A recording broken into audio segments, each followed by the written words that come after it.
Sometimes we get called to look at roofs, and particularly terracotta roofs, and they've got leaks.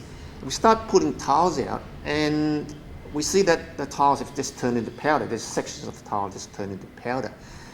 And that's what we call fretted tiles. And no one really knows why it happens to some tiles and some roofs and not other roofs. They say that salt has a lot to do with the fretting, and so I find it along the coastal areas, a lot of fretted tiles, but I find it in the west, so it's kind of weird. And one roof might have fretted tiles, the other roof might have nothing, an adjacent roof.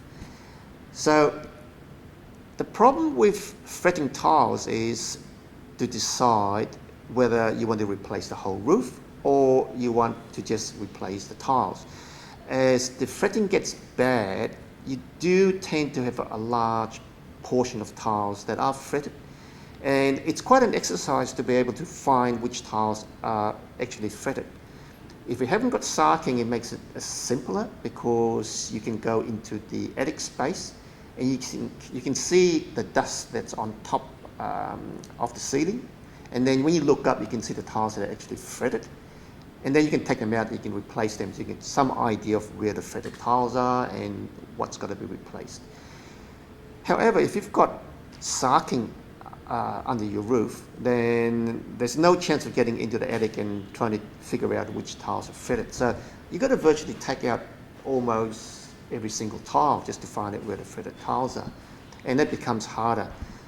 So you can fix a roof that's got fretted tiles. It's quite labour intensive because we've got to go through your whole roof. And the decision has to be whether you repair your roof and just replace fretted tiles, because sometimes you're up to 100, 200 tiles and you replace those tiles, but you've also got adjacent tiles that are very, very close to the point of needing replacement. Sometimes they will last another 5-10 years. So I usually say to clients, if you are not going to replace your roof, we replace the badly fretted tiles, and we wait for another 5-10 years, have another look, and then we do the next stage of replacing the other fretted tiles. Fretting can often happen where the tiles are cut.